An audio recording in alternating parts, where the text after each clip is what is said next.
Hello, everyone. Uh, my name is Ashwin Kumar Uppala, and I am going to talk about how I balanced my development life and academics while being a student. Starting with my own introduction, I am a pre final year student from India, or as they call here, a third year student. I am currently studying at SNIST in Hyderabad, pursuing electronics and computer engineering. I'm also the co-founder and lead of Hack Club Hyderabad, my own community which I started 6 months ago, which is a student-run club, an open source and a very welcoming club for my college. We do events both virtual and offline. I also love doing hackathons. In fact, this month, last year was my first hackathon. So this month I complete my 1 year journey in hackathons. And in that 1 year, I have racked up 12 hackathon wins, made amazing friends, got countless opportunities, and so much more. I'm also an I am remarkable facilitator. I am remarkable is a Google initiative which empowers women and other underrepresented groups to celebrate their achievements in their workspace and beyond that. Because oftentimes we feel that celebrating your achievements is kind of bragging, but it's not bragging if it's based on facts, right? If you do a lot of hackathons around the weekend, you will find me around as a judge or a mentor pretty often because I judge and mentor a lot of hackathons at Major League Hacking and other community hackathons.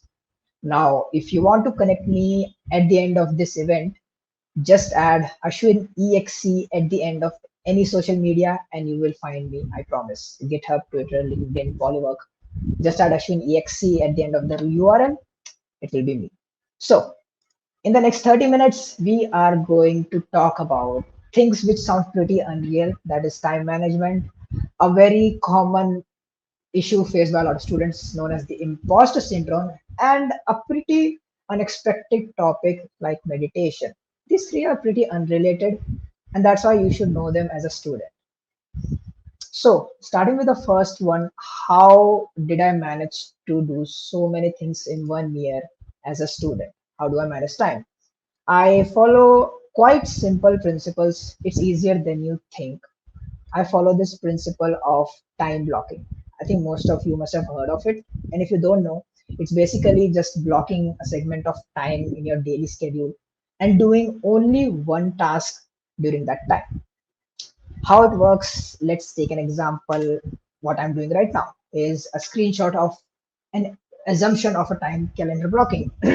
So right now I'm talking at the codebar, which is at 5:30 p.m. in Indian Standard Time. Then I have some assignment at 6 p.m. That is half an hour later, and then I have to rush to the gym immediately after that. This is how calendar blocking works, and what that means is during that specific time, I'm not going to work on anything else apart from that task. No social media, no movies, nothing. But this screenshot is fundamentally flawed. This block of time is fundamentally flawed. You see, calendar blocking is pretty fun and addictive when you start doing it, but it's not that easy to implement. And the reason is because we add too many things in our calendar. So I suggest what you do is keep the calendar real. Keep it as real as it gets. You see, at the end of the day, we all are humans, right? And we all need that buffer time after doing a task. And your buffer time is different from mine. So you know best what works for you.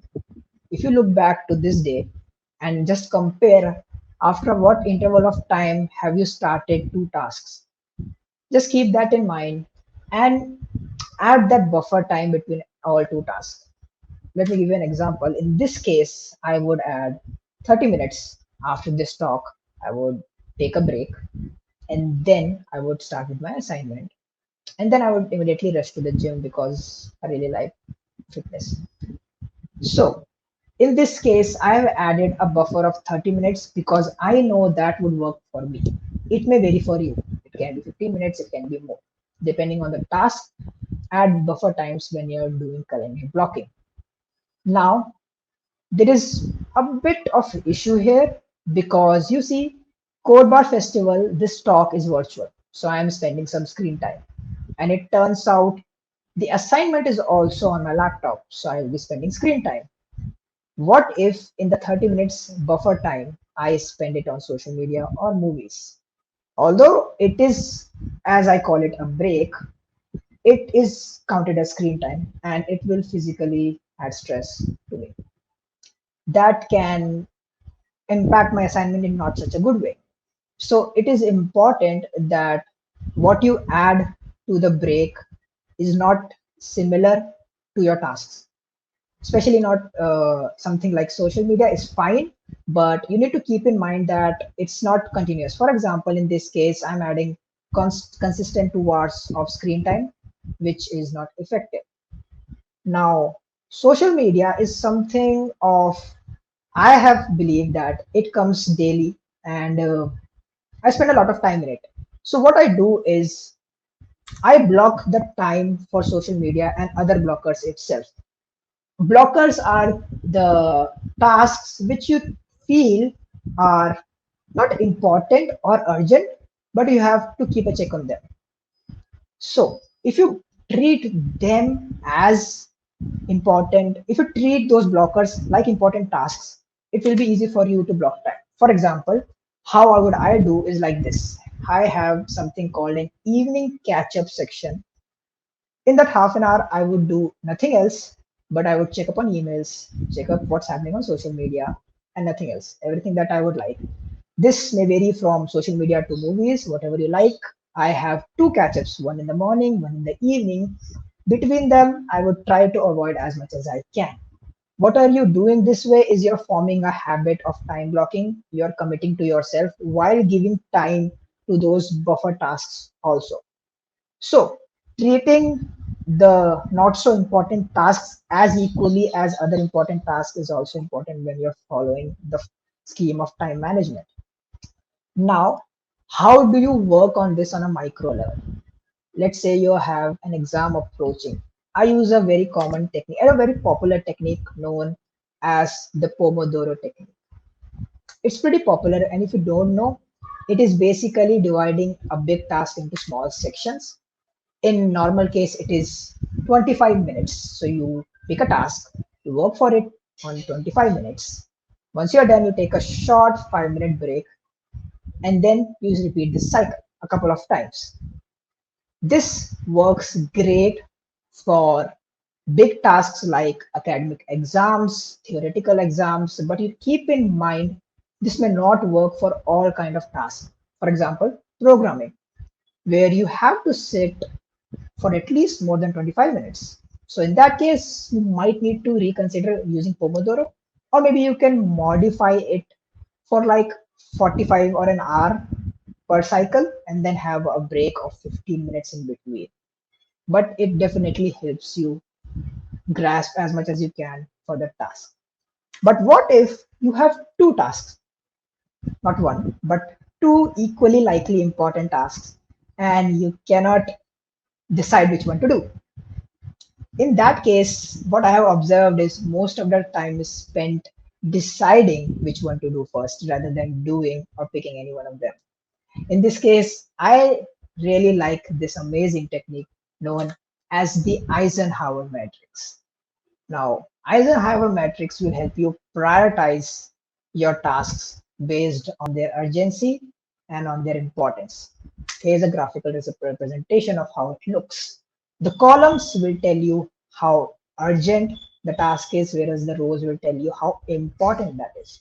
Now, although it's easier to figure out which one is extremely urgent and important and which one you can eliminate, the beauty of Eisenhower matrix is it will help you segregate what to decide and what to delegate. That is not so urgent but important, and not that important but it's urgent to do. So it's pretty easy. Just take a pen and paper if you want. It only takes a minute or two, but it definitely helps you segregate your task so that you can get started and spend more time on that front. To quickly summary up how to manage time, practice time blocking, keep it as real as it gets. We all are humans. I practice time blocking in the morning to get the bird's eye view of what I'm going throughout the day, but I keep rescheduling and moving stuff around. So keep it real as it gets. Keep a separate time for blockers themselves so you can have a proper buffer time. Practice Pomodoro techniques where you think the task is too big and you can micromanage it. And if you're unable to decide which one to do first, and if you're unable to prioritize your tasks, use the Eisenhower Matrix. Let's say you already know most of this and you're practicing that. Let's say you go ahead and open social media, and the first thing that you see is folks talking about getting into great companies, cracking interviews, getting into Google, Amazon, and so many so forth. You would congratulate them, you would feel happy. Now, if that repeats for a couple of days, that's fine. If it peaks for a couple of weeks, it becomes a bit awkward, but if it repeats a bit longer than that, then you start to doubt your own achievements. This is something known as the imposter syndrome. Now, the imposter syndrome is basically a situation where you get so overwhelmed by others' achievements and progress that you start doubting your own. It's more of a activity which happens inside you, but it feels like it's being affected beyond your environment. Imposter syndrome is so common in students. It's mostly common in beginners who are getting started in their journey, in their career. And there might be different sources of different reasons for imposter syndrome. One of the biggest is social media. And I'm going to tell you how you can turn social media from imposter syndrome into a bucket of opportunity. So, if you are having this feeling of lack of motivation, or if you feel like you are being left behind, you might want to diagnose if you are under imposter syndrome or not. And one of the biggest sources of that is creating a network. The type of network you create definitely impacts your imposter syndrome or the opportunities.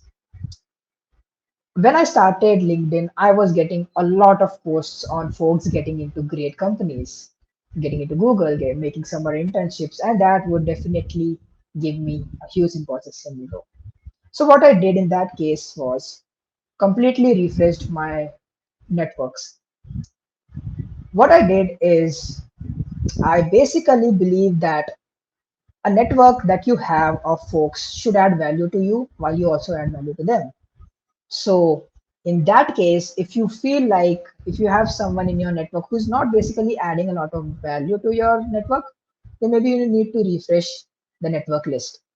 Could be LinkedIn, could be Twitter. Let me give you an example of a healthy network. So when I found out that codebar was looking for moderators and reviewers, I shared that, retweeted that to my networks. I shared it to folks whom I know are great community managers, whom I know want to get started but could not find, was looking for an opportunity, and they got this opportunity via me. And similarly, I have got some countless opportunity, including the first time I came to hear about codebar from my networks.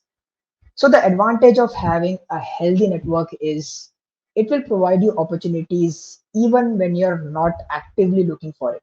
It will do the work for you when you're sleeping, when you're in classes, that your networks will find the opportunities and provide it to you, and vice versa as you do to them. So whenever you're trying to create a new network, think if they're adding value to you, and also think if you keeping in them your network, will it add value to them?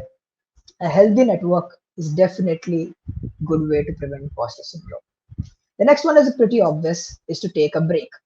Sometimes it is that you are overwhelmed by social media and achievement so much that it's okay to take a break from everything. That does not mean that it's going to be screen time again. It can be just going out, taking a break, going for gym, practicing your hobbies, anything which breaks your habit, anything that is off topic can be great. Yes, Lakush says there's a good question, how to deal with fear of missing out. So, great question.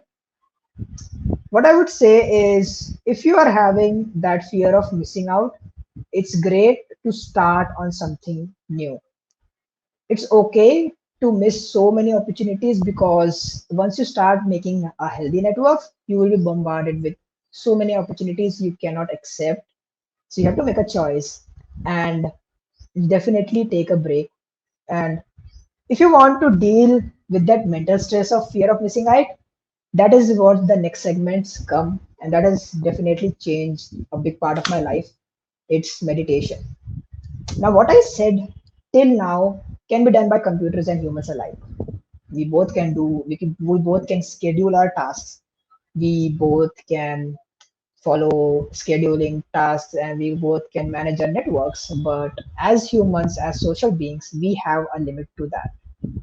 The after effect of trying to manage so many commitments can definitely put a toll on students in the form of stress, imposter syndrome, depression, lack of motivation, and so many things like that. I think meditation is one of my biggest open secret in my career till now. Let me tell you my journey of meditation. I never believed in meditation before I tried it. My mom is a yoga teacher, and she know that I would never do it.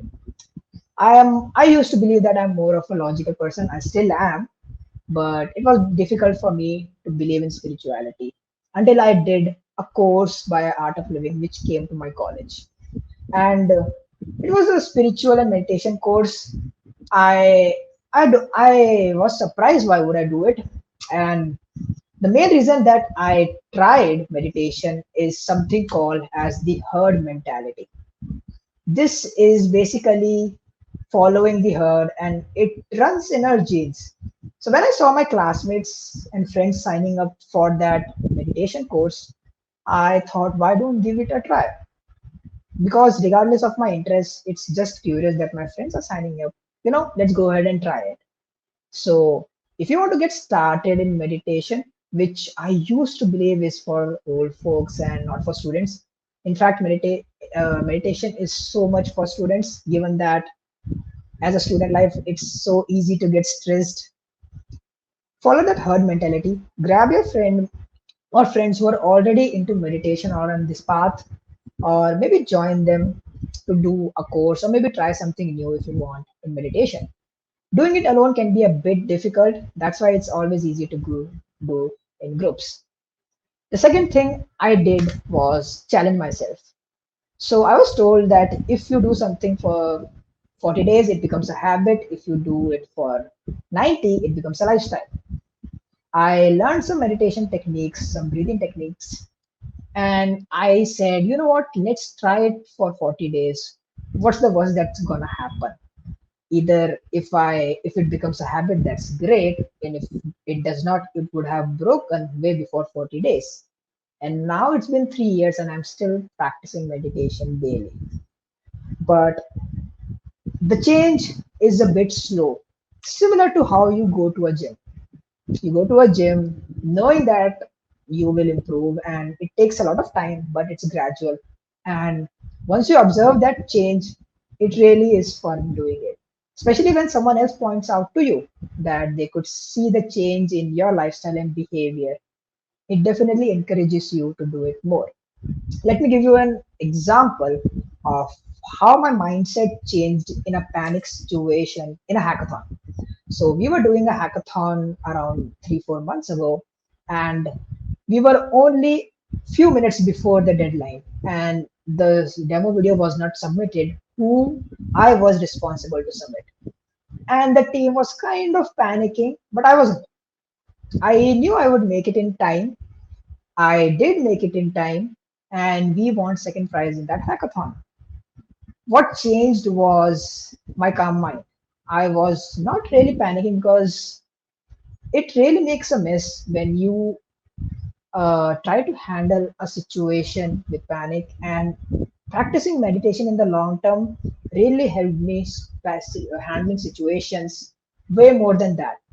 It also helped me multi-managing different tasks, just like I told you, how to stay consistent and committed to my calendar, and so many things like that. But you don't have to wait for an opportunity to get started with meditation. There are a lot of free resources online. In fact, uh, at the end of this festival, the last session of this festival is a group meditation, a guided meditation by Najim Aram. I hope I pronounced that right. At 9:45 p.m. EST, 4:15 p.m. GMT. So if you are a student or someone who has never done meditation before, you want to get your hands dirty in that, join this session, test it out, make new friends, do a couple of courses if you want, because meditation is so underrated in students society. And I'm pretty glad that uh, organizations like Art of Living, which are completely student run, volunteer based, there is a students section in there. They're doing some great work in meditation, bringing it to the youth. And I'm pretty glad that the youth is also resonating with this meditation, because meditation and mindfulness is so important in this era that I think everyone should know about it. So that is it from my side. And if you really liked it, feel free to connect with me, and make sure, you know what, take a screenshot, and if you really learned from this event, share it in your socials, tag me, tag codebar, share what you learned. This is important. Share what you learned from this event. You know what, add value to your networks, just like I said. And I would love to retweet that, I would love to reshare that. And if you're still here with me, here are some post credits resources from you. So these are some of the post resources that you can make use of. There is Eisenhower Matrix. There is a Pomodoro. There's Google Calendar that I use to manage time, and there is a guided meditation video that you would like.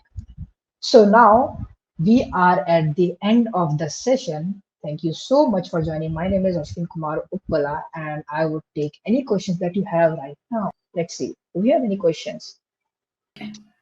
So Alex asks, what is your next goal or change that I want to make? Since I'm already doing so well, you're too kind, Alex. I mean, I'm not doing so well. I would say I am currently working on giving back to the student community, because in the past 12 months, I have learned a lot from students like me who are doing great work, who are sharing their experience, sharing their knowledge in for free and of great quality out there.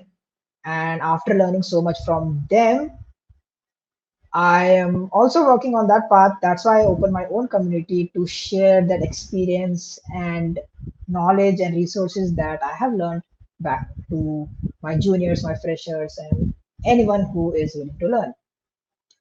So, Dastan asks, Ashwin, how often do I use priority matrix? Pretty often, much more often than Pomodoro, because as a student, especially let's say in this month, internships have opened and I had exams, and there are a couple of student programs open. How do I decide which one to start first? So that combined with home errands, you get home errands and maybe some cousins pop in, and there's so many tasks throughout the day that come in. How do I decide which one to start right now?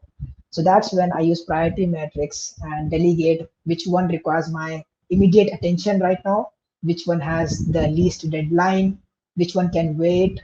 Uh, Based on those factors, I use this Eisenhower matrix. It only takes 30 seconds for 40 seconds, but it definitely helps me subconsciously decide what to work on right now, so I don't have that distraction of choosing between options.